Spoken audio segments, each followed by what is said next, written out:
All right. Welcome to another episode of Can You Survive This podcast? Today's guest is the amazing host of the Death by Southwest podcast, Margot Carmichael. Welcome to Can You Thank, Survive This podcast? thank you. I'm very excited to be here.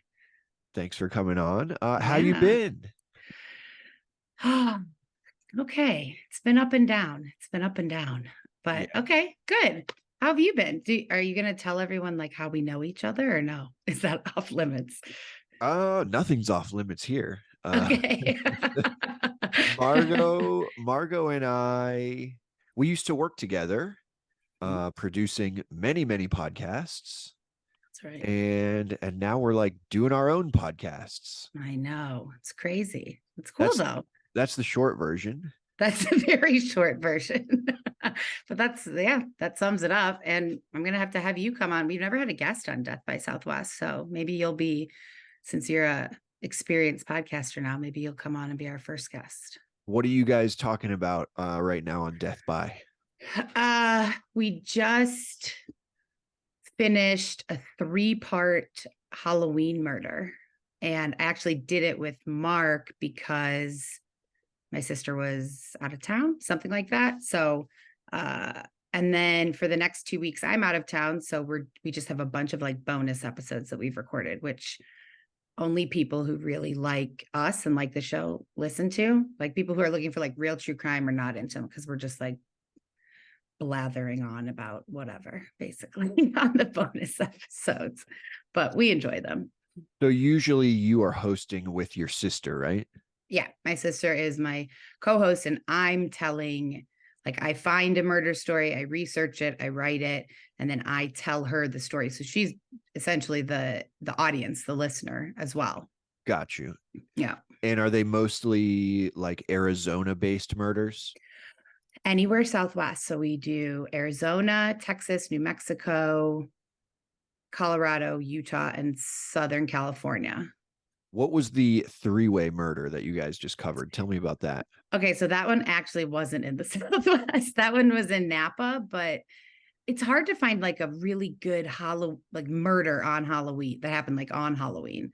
And so this one happened on Halloween in Napa in 2004. 3 girls lived together in a house in Napa, and 2 of them were murdered on Halloween night. And I don't know if I should give. Well, I guess the whole episode's out, so there's no spoilers. Was it a trick? Was it a trick or treater? Did someone trick or treat and then like blast through the door? That would have been great. No, it wasn't. It was one of the girls who were murdered. It was her best friend's boyfriend. And the third roommate actually survived. She was on the ground floor. The other 2 roommates were upstairs, and the 2 upstairs roommates were murdered. And the downstairs roommate like heard something, and she was like started to go up to check on them, and then she was like, no, fuck this, and booked it out the door. And so she survived. Okay, And the so other 2 were stabbed. she did not engage the murderer. She did not. She No, heard smart. she heard the commotion and she got the fuck out of there. Yeah, she did. And Yeah. the guy he stabbed them to death like in their sleep.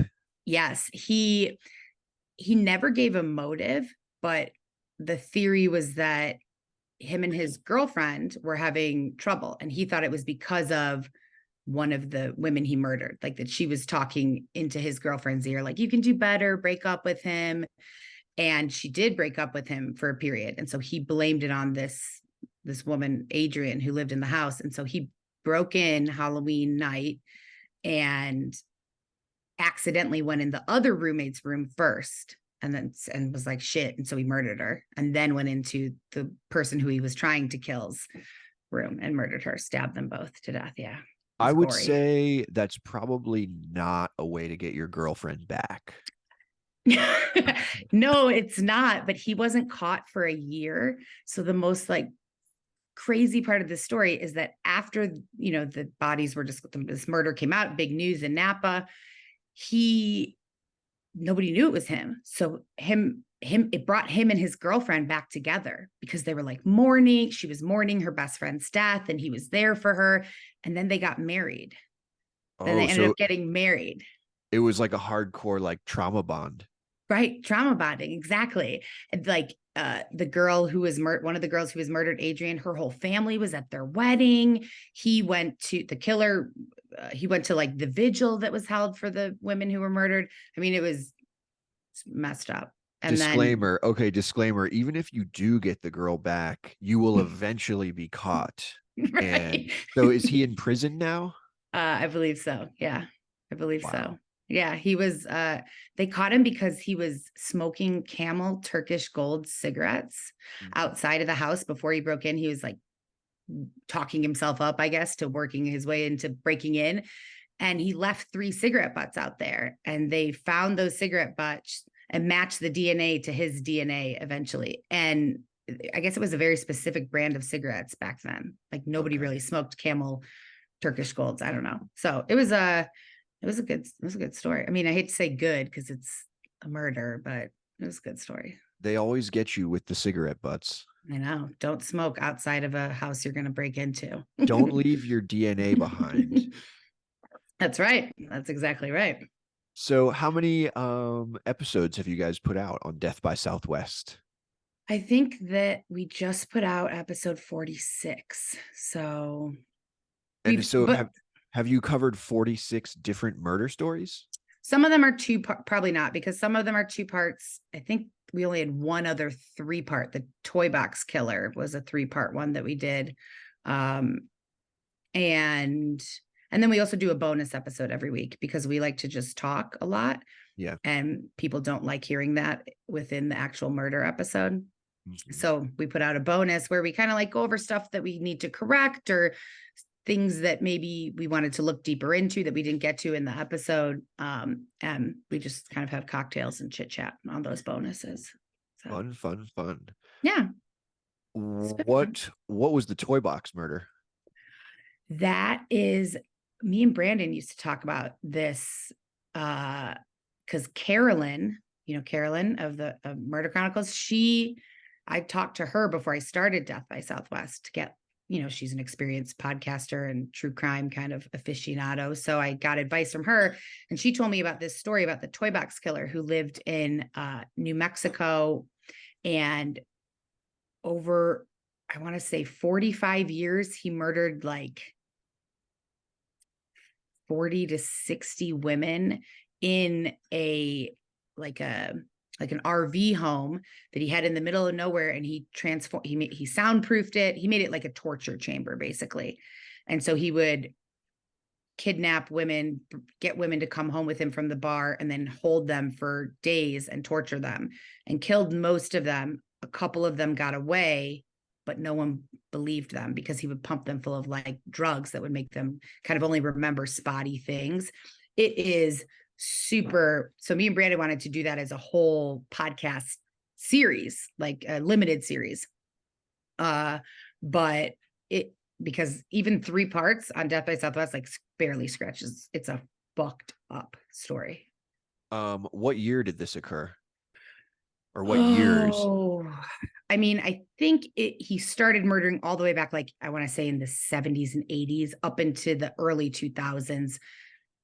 Don't quote me on that because I can't totally remember, but he was caught, I want to say early 2000s. I feel like the 70s and 80s was a big time. It was a big serial killer time. No kidding. Like Marilyn, not Marilyn Manson, Charles Manson. And the wasn't there like the Strangler in Hollywood, something like that? The Yeah, and what Hill, about I'm thinking like do you know about BTK?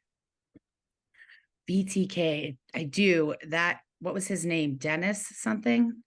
I think it was Dennis. I think it means bound, tied, and killed. Yep. And didn't he used to take really fucked up photographs of himself? Yep. Yep. That's totally right. Wow. Yeah, yeah. Good serial killer knowledge. Yeah, just a little bit.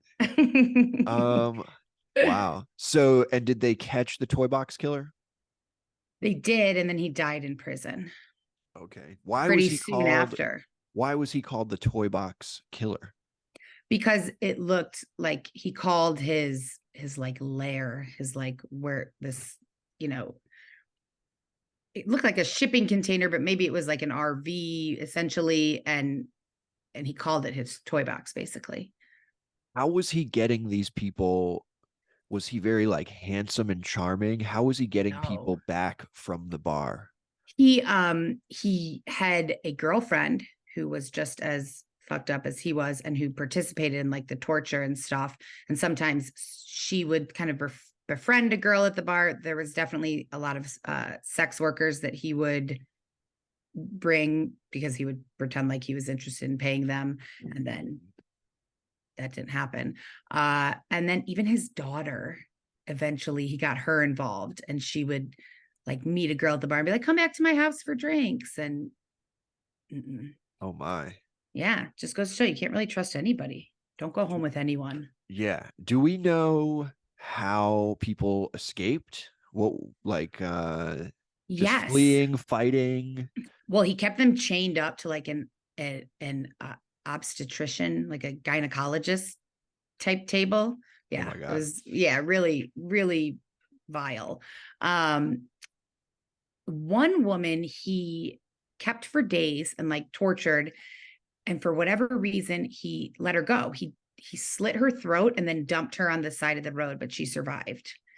And then the woman who I believe kind of brought it all down, he left and his girlfriend was there, and she managed to get her hands on some type of weapon and stabbed the girlfriend and got free and ran completely naked, had been tortured for days, managed to run to a neighbor's house and get help and get the police out there. Got it. Yeah, it's just So pretty bad. finding a stabbing weapon or any weapon of any kind is the Yes. move. Yes. Yeah. If you're trying to escape from a serial killer's lair, I suppose. Yeah, you gotta fight. You gotta fight. Yeah. I mean, also try not to get in that situation in the first place, Yeah, hopefully. you gotta be mindful of who you leave with. And Yeah. I guess these Oh, days there's cell phones and stuff, so you could like drop a pin to your friend. Hey, this is where I'm going. If you don't hear from me, my location services is on. that's true. I think back to like early 2000s when I was going to college and stuff. And it's amazing I didn't get murdered. I don't know how I didn't get. I mean, like I would have, like me and my friend, like we would meet people, go to their house, go here. I would walk home half the time from the bars at late at night. I mean, it was just so irresponsible. Where did you go to college? Uh, Northern Arizona University in Flagstaff, so about 4 hours north of Tucson, which is where I am now. Gotcha. And Tucson Mhm. is you got to be a little careful out there, right? Tucson has its good and bad parts, definitely, for sure. We're close to. I mean, this sounds terrible to say, but we're close to the border, and there's a lot of crime along the border. So we're about 60 miles from the border of the U.S.-Mexico border. Got you. Mhm. And so you also said that you hosted an episode with Mark. Multiple episodes with Mark. Yes. Mark is your boyfriend, partner, whatever the appropriate term is these days. Sure. Yeah. And I understand that Mark has had some survival stories of his own. Oh my God, yes. Is it Honestly, true? you should have him. He should be sitting here. He'd be better at this. We'll definitely get him on. Is it true Yeah. that Mark shot himself by accident once? It is true that his best friend shot himself right in front of him in the leg, like with a shotgun. No, with a revolver. But the revolver was in like one of those, where like the old timey leather things where you put it like this, and he hit it with a shotgun. He was holding a shotgun in his hand, and the shotgun hit the revolver, setting it off. It was really old, and it shot him straight through his thigh. And Mark was right there, and they were in the middle of the desert, like very far from anybody. And so Mark like had to tie off his leg and put pressure until the helicopter arrived. And his friend survived. Yes, And yes, he so did did what do survive. they use a cell phone to call for help and the helicopter came and medevaced him away? Yes, they did. Wait, what is? Let me see that. He said a revolver 357, and it was like a hollow point that shot Fred in the leg. And so while Mark was like tourniqueting his leg, um, my brother-in-law, I believe, called for help, and they got a helicopter. And my brother-in-law's brother is a first responder, like a firefighter, paramedic, and he heard the call. He was working that night and heard the call come in, and he was like, I think that's where my brother goes. That must be them, because they go out there to shoot guns and just camp out and whatnot. So so the helicopter came and took him away, and And he Fred, survived. he survived. Did he get to keep the leg? He kept the leg, and they always joke that he would have like if it had been Mark or my brother-in-law, it would have blown their leg clean off, because they're like smaller. They have like skinny legs. Fred is a big dude. He's like got to be over 6 feet tall. He's big. He's got like big thighs. So that probably saved his life. Okay. So to the Yeah. audience, work out, get your Work your quads. get your thick thighs in Yes. case you take a bullet there. It might help. That's right. That's right. Yep. Yeah. Are there any other crazy? What else has Mark done that's crazy? He survived. So he didn't, obviously that was Fred and not him, but he has been bitten by a rattlesnake and survived that, which is, I believe, I mean, it's pretty survivable, but the worst one was a rock climbing accident where he fell straight down the side of a like rock cliff. How many feet?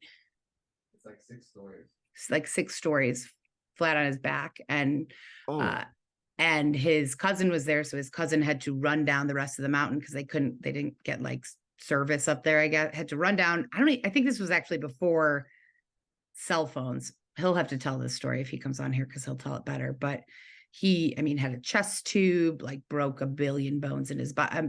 He died multiple times and was revived. And he has died. He always says that I've died 3 times. So I believe he died during that rock climbing accident. And then he had a horrible motorcycle accident as well, where I believe he died, and then they brought him back. Yeah. And today he's alive and completely able-bodied. Totally, completely able-bodied. Yes. Shocking. So what did he do? I definitely want to get him on, because I want to know what his experience of dying 3 times was like. Yeah, definitely. He will talk about it openly for sure. He would love to come on. I'm very curious, how did he survive the rattlesnake bite? God, he's told me this. So the sucking the venom out is not true. That's like a myth, I believe. You're supposed to, I believe, and this is what I believe he did. You tourniquet off above the bite to try and keep the poison from getting through your whole body. Mm-hmm. And I think he just got to medical help in time. It's not a very exciting story. Was he alone? I think he was alone. I'm not sure. I don't know. Did he basically have to tourniquet off the wound and then hobble his way back to society? I believe so. Wow. Yes. Yeah. He's got like 9 lives, but no more motorcycles, rock climbing, nothing. We are going to Belize in 2 days. And the most exciting thing that I'm excited about is to swim with sharks. They have a place where you can swim with sharks there. It's just, there's known to be a ton of sharks, not like the cage diving, just like shallow water, a lot of nurse sharks and stingrays, supposedly. And he keeps joking that like, if anybody's going to get bit, it's going to be him. When you guys get back, I definitely want to have him on and he'd be a great guest. Tell us how it went with the sharks and the stingrays. And we got to find out how he survived his motorcycle accident and his rock climbing fall. The motorcycle accident's a good story because, and I won't ruin it because he'll come on and tell it, but he like saw the accident. He like saw it happening before it happened and did something to keep himself from like his legs being cut off or he maneuvered in a certain way. So it was like a good survival story. I feel like that'll be a good one. So I'll let him tell it. That reminds me of one time many, many years ago. I was driving. What is it? I think it's the night before Thanksgiving is considered like the drunkest night of the year. Totally is. Yep. So I was actually, believe it or not, I was sober, Mhm. but I remember I was going through an intersection and a car just came blasting through. And it was like having Matrix vision, like everything slowed down. And I was like, I cannot get in an accident right now. And I like swerved my car to the side. And the guy was like a few inches from just blasting my car. Wow. That's amazing. Well, and then so I go to my buddy's house, which was like 1 block away from where this happened, and I get Mhm. there and I'm like, "Oh my God, man, like this car almost hit me." And I saw it coming and I just like swerved the car as hard as I could to get out of the way. And he's like, "Wait a second. I just saw someone almost get in an accident. Was, was that you?" I'm like, "That was me." Oh my God. So, yeah, it's very important to stay alert, It is. I think especially on the drunkest night of the year. yeah, that is like the drunkest night of the year, the best night to go out to the bars because everybody's like home, hanging out Yeah. with their family. But when he describes his motorcycle accident, he says it's similarly to that. Like everything kind of like slowed down. He like saw it happening, was like, no, I have to do this or this to like avoid it being worse. So that's interesting how that happens. Is Mark like a crotch rocket guy or like a Harley guy? I think he had at the time it was probably more of a crotch rocket. He was Yeah. like 20 years old, so it was a long time ago. Does he still ride? He does not have a motorcycle. My dad actually has motorcycles. That's something new that he's picked up in his 70s. And whenever we go over to his house, he's always trading them in and like getting a different one. Like, oh, I had this one for 6 months and gets a different one. I don't understand it, but whenever we go over there, he's like, Mark, here, take the motorcycle out. And so Mark will go ride it around. But that's the most that he rides motorcycles now. Does your dad have like a big like cruiser style bike with like the speakers on it and like the CD player? No way. He has a Ducati, I Oh, believe. So it's not a crotch rocket, but it's not like it's not like a sit like this type of bike. right. It's like I would say it's a crotch rocket, but it's not. That's if I saw it, that's what I would assume it is, but it's not. It's a motorcycle. He has a Ducati. He had I really don't know actually, but he's had a bunch and it's just something that he got into. I don't even know how in recent years. I guess he had a motorcycle before I was born and was in a horrible motorcycle accident and in a full body cast for a long time. Right before my mom was pregnant with me. So after that, my mom was like, no more motorcycles. But then when my mom passed away, he was like, I'm getting a motorcycle. So now he does. Now he keeps riding motorcycles. So Actually, similar story with my dad. My dad used to ride and he got in a gnarly accident. Luckily he was not in a full body cast, but he has like a big ass scar on his leg from it. uh-huh. And then when the kids came along, that was it for the motorcycles. The fun Yep. had to end. Good for your mom. That's important. Safety Yeah. first. Where do Yeah. your parents live? They live in Baltimore. Oh, wow. You're so far. Super safe, super Yeah, safe. right. That's right. That's right. I actually didn't know much about Baltimore. That's where that Serial podcast took place, I believe, the first season Yeah. of that, right? Yep. I Yep. feel like that's where it took place because I remember thinking, wow, Baltimore sounds really unsafe. Yeah, that Serial was like one of the OG true crimers, huh? Sure was. That was great. I loved that podcast. Yeah. What And podcast do you listen to right now? you Do you listen to know, podcasts? yeah, I like, like the basic stuff that you could guess. Like I really like Huberman. Oh my gosh. I watch him on TikTok and I like him a lot. I like him a lot. I think he's really informative. Mhm. And I think he did MDMA therapy. I believe that. I would believe that. He seems like somebody who would do that. I want to shoot him a message because I think it is now legal to do that in California. Really? Yeah, you can do it with a therapist, and I've Huh. heard it's like really, really amazing. Wow. He'd be a great guest. That'd be really cool. I would love to have Huberman on. I don't know if he would do Yeah. my little show, but you know. You never know. You never know. It's not a little show. It's a Yeah, big it's show. exactly. But yeah, also I'm trying to spread the word about these like alternative healing potentials. And yeah, Yeah, I have you're into that. You're a fan of that.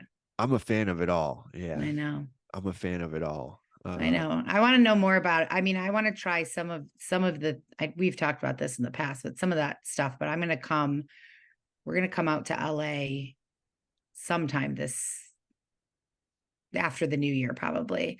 Oh yeah. And, yeah, Mark would like to meet everyone. You know, he's talked to Brandon a million times. And so he's like, I got to meet these people. So I think we're going to come out at some point. So we'll have to get together, and I want to know more about that. I'd be interested to try some of that, some of those natural healing things. Yeah, we'll I don't know how natural MDMA is, but we will We we can arrange some therapeutic sessions of some kind.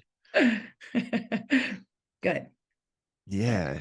I even want to start sharing breath work with people on here. Oh, that's a good idea. Yeah. Well, Yeah. didn't you just take a big trip? You were gone, right? I mean, I was feel in like, I was in Brazil for pretty much like all of April. oh my God. Yeah, and I was in the rainforest for like 10 days of that, spending time with the indigenous people and learning about their spirituality and their traditions. And yeah, it was very Eye-opening. very healing, Mm, very heart opening, eye opening. Um yeah, I recommend it. It's not easy to take a whole month out of your life. that's true. Um, but I think there's a lot of benefits to the natural medicines that those tribes have been working with for thousands of years. For the audience, if you don't know what we're talking about ayahuasca. Mm, And yeah, it's super powerful. Um, but I've found great relief from years of anxiety. mm, And there's veterans retreats as well where you can go to places where it's legal and you can try ayahuasca and do it wow. in a safe way with shamans and Yeah. teachers. And yeah, for anyone listening out there, definitely I recommend it. And it's certainly a Well, way. and you could share a lot of information with anybody who's interested, right? Like contact Jeff. You probably know, like you went by yourself, didn't you? Yeah, well, I had a few friends that we kind of met, like we got to Brazil and then met up there and then Got went it. into the jungle together. So I had a little camping group of probably like about 8 people that I knew from the States. Okay. And Nice. yeah, we went down there, we hung out with the indigenous tribes, we drank the medicine, we got the healing. If anyone's curious about it or wants to hear more, definitely put a message in the comments, Hmm. and I would love to share. It's all about healing. Yeah. And these days, the world is a fucking crazy place. Um, I try to I try to avoid watching the news. Me too. It's just too much. It's way too much. And the doing a true crime podcast is enough like darkness for me. I will though, like from time to time, I'll throw on like a Netflix documentary about, like a fucked up murder or something. For sure. That I can handle, like a Dateline or a Netflix documentary. And the podcast, like I like telling stories. These are darker stories, but fine. But the news is too See, depressing. I'm really interested in like psychology and like why do people do what they do? So sometimes That when I watch those documentaries, I just like to kind of observe people's minds and try to think about like what the fuck was going on there. Man, I wish yeah. that guy drank ayahuasca. Yeah, that is a dark road to go down, trying to get inside the minds of some of these people, because I don't Speaking know. of like getting into people's minds, and while we're on the topic of ayahuasca, Mhm. someone in my camping group when we went to South America told me that there's, and by the way, it's completely legal in South America, so no laws were broken. And it was very important to me to go to South America, one, to do it with the people who have been doing this for thousands of years, but Right. two, I'm not into breaking any laws or anything like that. Everything is above board for me. Good disclaimer there. So it's interesting because down in South America, ayahuasca is completely legal, but like cannabis is illegal. Really? Yeah. So Wow. yeah. That seems backwards to me, but maybe not, because I've never done ayahuasca. So Well, I maybe don't one day know. you will. Maybe we'll plan a trip to South America. Maybe one day, you know who would like to go on that trip? Oliver. Talking about ayahuasca, it immediately makes me think of him and Joe talking, and Joe was saying, Oliver was talking about mushrooms, and Joe was like, well, maybe one day I'll do ayahuasca. And Oliver was like, did you say ayahuasca? And Joe's like, well, yeah, what, isn't that what it is? He's like, Oliver's just dying. He's like, no, it's ayahuasca. And Joe's like, wow, I'm learning so much right now. These are the daddy issues guys, yeah. Yeah, yes, daddy issues, guys. Oliver Hudson and Joe Buck, which is, they are on a extra long hiatus from the podcast, which is sad because I loved that podcast and a lot of people did. It was a pretty popular podcast. We had a good audience. So hopefully I can convince them to bring it back, but we'll see. And they like healing with mushrooms. Oliver definitely does. Joe, no way. I don't know. I think it's becoming legal in California. Uh, That that makes sense to me. That would make sense. And Oliver would be very excited if that was and true. he's found a lot of benefits from that. Yeah, he enjoys it. His dream would be, like, when we were doing the podcast a lot, he would always say his dream was like we take like a daddy issues retreat into the desert and just all do mushrooms together. And Joe was like, no fucking way. Never gonna happen. So, what I was going to say about it is legal in South America. And I was talking about how I'm really interested in psychology and like the psychology of criminals and why do Mhm. people do what they do. On a side note, someone in our camping group, when we went to South America, told me that it is common in some of the prisons for the guards and the prisoners to drink ayahuasca together. What? Wait, in South America. Yes. Okay. And they What? and they said in those prisons it's like there's not a Very, lot of very violence. kumbaya. Yeah, Yeah, I it's very kumbaya down there. So bet. maybe we could learn a few things up I here. mean, yeah, that's true. I would be very interested to do it. It does seem scary to me. And it's not even like the physical, the vomiting part. I don't care about that. Just, I don't know.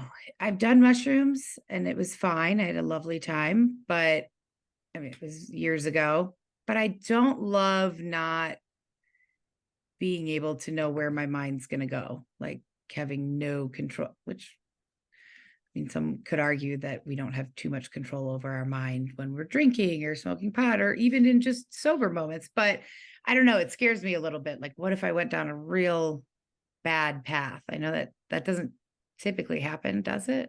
Well, they say that luckily this ride always comes with a ticket back. So no matter how far out you go, you always come back. That's a really good line. I like that. Yeah, but I That's will true. say it is not necessarily a walk in the park. It's not smoking a joint and watching Netflix on your couch for sure. And sometimes I get paranoid just doing that. Like, I enjoy that. And then all of a sudden I'm like, nope, too much, smoke too much, feeling paranoid. So I don't know if I can handle it, but I'm open to trying anything pretty much once. So maybe. And I have heard that that after you do that, I don't know if it's just once or if it's multiple times, it does have a lasting effect on your like psyche and every part of you, really. Is that what you found? I found like such a dissipation and release from really like years of anxiety. Like ongoing though. It's not just like for a couple weeks and then you have to do it again to maintain it. Like No, you just, exactly. Like okay. some people are doing it often, but for me and for a lot of the people that I went with, one time and it's like it feels like a permanent relief. I mean, I just went in Wow. April, so only a few months ago, but Yeah. I'm like Wow. I'm like telling my therapist, I'm like, I don't even think I really need therapy anymore. Like I'm good. That's huge. And I have heard that, not from people. I don't know anybody who's done it, but I've read, my sister's a therapist and she has looked into a lot of the therapy guided, like where you, not MDMA, but where you can take mushrooms, I believe, Yep. like in a controlled therapy office. And she's thought about like getting certified to do that because she's, everything that she knows about it, it's very effective. So Yeah, I mean, I actually, for a different podcast I produced, we interviewed some Johns Hopkins doctors from Baltimore, and they were doing administered one-on-one therapy and administering mushrooms to the patient. And some of those stories were just so fucking beautiful, where people just get such a relief from mainly it seems like depression and anxiety, mm-hmm. but also PTSD and even Right. palliative care. Yeah, end of life care. Yeah. Yeah. So I think it's really special. I hope that it starts to spread more into the world. Yeah. We need healing. Yeah, definitely. More healing and like natural would be better. Less pharmaceutical companies and Yeah, all fuck that. pills. Yeah. I think you should call this episode Fuck Pills. Fuck pills. I remember they used to give my brother when we were kids, they used to give him Adderall. Oh yeah. And also they used to give him Ritalin, which is basically Mhm. fucking meth. Yep. And he was like a zombie. And they luckily they took him off of it. And see, he was the older brother, so I never had to take it because they saw how much it fucked with him, and they're like, "Oh, we're Yeah. not going to give this to the other kid." That's good. That's lucky for you. Because Yeah, yeah, it's yeah, I mean, there are, I do believe that there obviously, well, not obviously, but I believe there are certain ailments and diseases and even mental illnesses and everything that yes, some people, there are some people and some illnesses that require pharmaceutical medication, and that's sure, helpful, sure. of course. But Good I point. think there's a tendency to over medicate in this country with pills rather than natural solutions, for Thank sure. you for saying that, because I appreciate you bringing that up, because I don't mean to knock anyone who truly does need some type of pharmaceutical, and Sure. if they're getting relief and benefits from that, then I 100% support that. Right. But I think you said it very well. I think it's overprescribed. Yeah, for And sure. I think that's something that we all need to look at. Yeah. You know what? Some therapy that I started doing with my personal therapist, you with no this is outside of like the mushrooms, no Mhm. mushrooms, no MDMA. You should ask your sister if she knows about IFS. Okay. It's IFS. it's internal family systems. And it's like, I don't know if I'm going to explain this right, but the audience should look it up. IFS, internal family systems. It's really pushed by a doctor named Marty Schwartz. And I describe it as a shamanic journey without the medicines. Basically, Oh. like you're guided to go like within yourself and communicate with the other pieces of yourself that you've been maybe repressing or that need help from you. Like I always used to say to my therapist, like I'd be like, a part of me feels like this, or a part of me feels like that. And Sure. you actually go internally and communicate with those parts of Parts. yourself. Is it like guided? I don't want to say meditation, but does the therapist like guide you through that kind of? Yeah. Yep. Yeah. Oh, Yep. cool. Yeah. Wait, tell me again. What? IFS. It's IFS. internal family systems. I have to put that in my notes. IFS. Yeah, I'm going to ask her about it. I strongly recommend that. And another thing that's been super IFS is new to me, so like hopefully I explained that okay. I'm pretty new to it, but I do recommend it. Something that I've done for a long time is EMDR.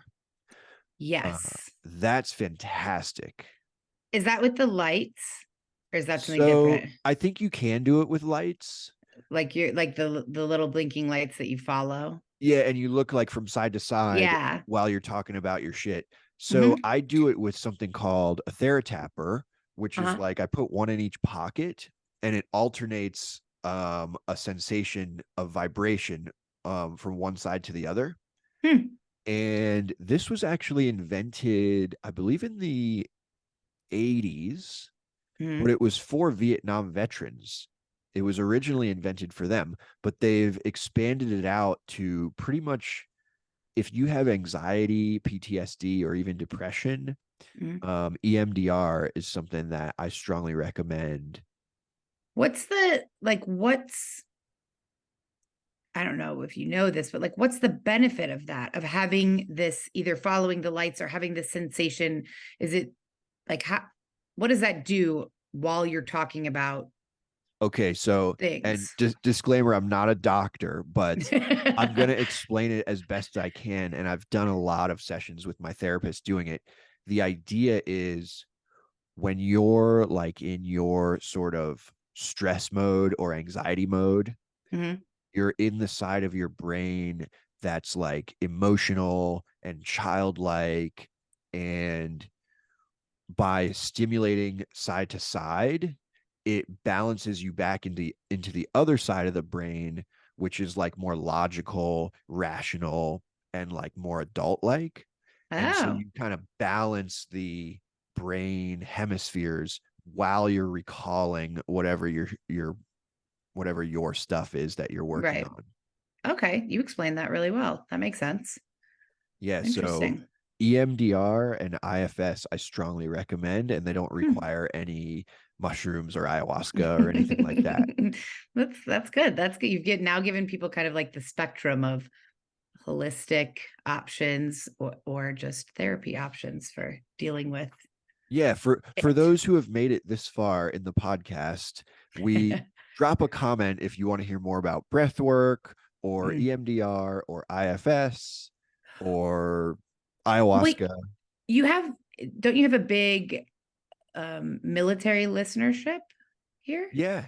Yep. Yeah, I mean, I feel like I would imagine I'm not a military person, but I can only imagine that that a lot of this would be useful for Yeah. people. I'm just trying to spread the word and Yeah, let people know that there is light at the end of the tunnel. And I'm here to help as best as I can. I like it. That's good. Yeah. Nice. So this is such a fun conversation, but I do have a hypothetical survival scenario for you. Okay. Are you down for Yes. the Can You Survive This podcast hypothetical survival scenario? Yes, I am. All I'm right, ready. let's do this. Let me bring up my Okay. little notes here. Ooh, I'm excited. Okay, so you are out of the country and you've been out partying at night. You're drinking, you're partying, you're having a blast. Next thing you know, you wake up in a cold, dark room with no memory of how you got there. This is my worst nightmare. You hear footsteps outside the door. Do you A, stay quiet and wait for the kidnapper to leave, or B, yell for help? I would stay quiet. I would stay quiet and wait for the kidnapper to leave. A is correct. Okay. You're going to stay quiet and just kind of assess the situation before you start Yes. panicking and drawing attention to yourself. I mean, I'm panicking and already like I am definitely panicking, but I'm trying to keep it together, I guess, at that point, probably. Exactly. Oh, All right. God. Next question. Okay. You hear the sounds of what sounds like the kidnapper leaving the house. He has not noticed you. You have a chance to look around and see if there's anything you can use to help you escape. Do you A, look for a weapon, or B, search for a way out?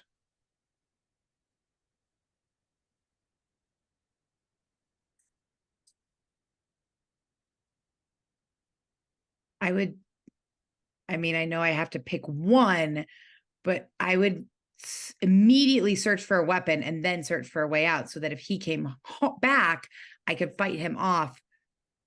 But like, you want a way out, essentially. Like, what am I going to search for a weapon and then go back into the cold, dark room, and wait for him to come? I feel like, All right, you're back. okay, good. Okay, so we had a brief technical difficulty, but Yeah. I think you were on the right track with look for a weapon and then search for a way out. Yes, that's my final answer. Yeah. So A, look for a weapon. That's correct. Okay.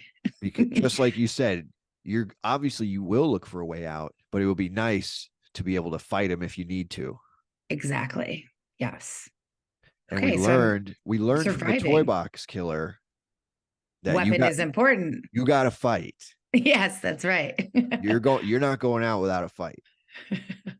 Okay. So far you got 2 correct. Okay. All right, Good. next question. You find a sharp broken bottle that you can use as a weapon, but you're not sure what to do next. Do you A, wait for the kidnapper to return and then confront them, or B, keep the weapon with you and search for a way out? B, keep the weapon with me and search for a way out. B, For correct. sure. Yes. And we kind of already covered that on the last question. Yes, But for sure. we're moving right along. We're moving through this hypothetical kidnapping adventure. Okay. This is very timely too, because I am going out of the country in a day. So let's hope that this doesn't happen. But just in case it does, I'll be prepared. Exactly. Okay. We're staying alert. We're staying ready at all times. Yes. So you search the room and you find a small window that you might be able to fit through. Do you A, escape through the window, or B, prepare to fight the kidnapper when he comes back? Definitely at least try to escape through the window. Correct. A. Okay. Yes, for sure. Get me out of here. Yeah. So you try to escape through the window, but you can't get it open far enough. Oh no. Do you A, break the window, or B, search for another way out?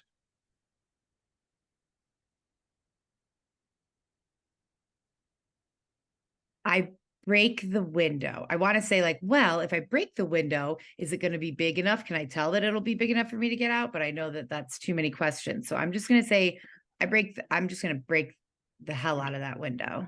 A is correct. You're getting out of there by any means necessary. Yes. And yes. if there's broken glass, maybe you can find like a towel or a bed sheet or something and try to cover that. Yeah. So you don't injure yourself, but you're getting the fuck Also, out. at that point, like, injure myself. I don't care. I'm getting out. Like, if like some glass stuck in my knees or hands is nothing compared to a dude who just kidnapped me and put me in a cold room. Yeah, he could be, who knows? He could be, I mean, That's right. you host Death by Southwest, That's right. There's a lot of weird people out there. It could get crazy. Okay. So far you are on a roll. Everything correct so far. Okay. You break the window, but it sets off an alarm. And now the kidnapper returns before you can escape. No. Do you A, fight back, or B, try to reason with the kidnapper? Definitely. Ooh.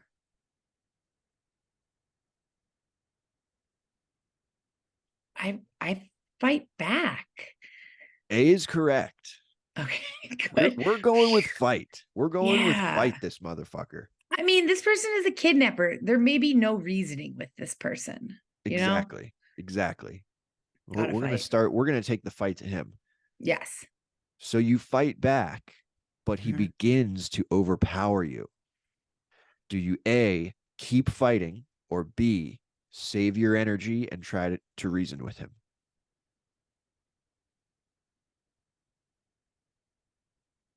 I'm going to keep fighting. I mean, I just don't like in the midst of a fight. What am I going to be like? Okay, hold on.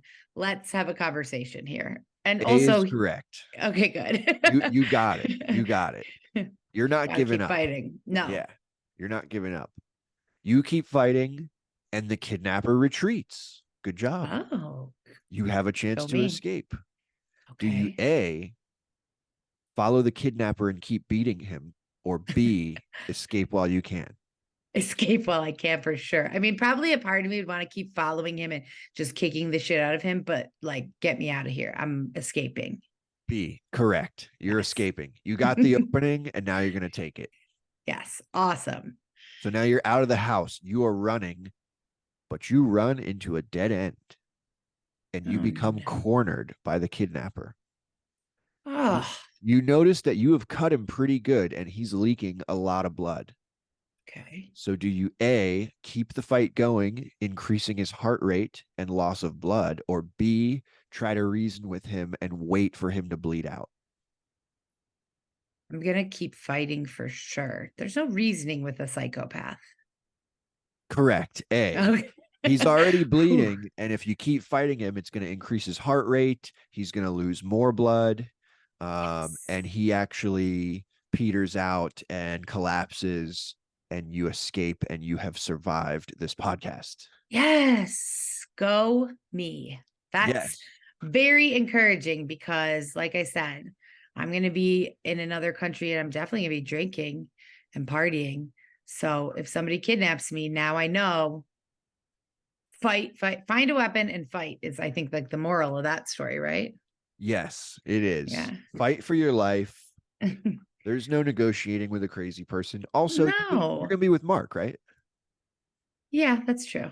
And Yeah. if I don't know what kind of phone you have, but you could probably share your location with each other. That's what I said the other day. I was like, I feel like we need to like make sure that we're, because I don't do that. I don't do the like family, friends, or find my friends or whatever. Yeah, no, I No, think don't leave it that's on all the time. weird. That's just too weird. That's Weird. that's too straining on your relationship. But like, I think you can set never. it to like, for Just one night or Yeah, something. that's what I said. I said just while we're there, like literally just while we're there, and then turn it off, delete it. I don't even know if it's an app or you can just do it.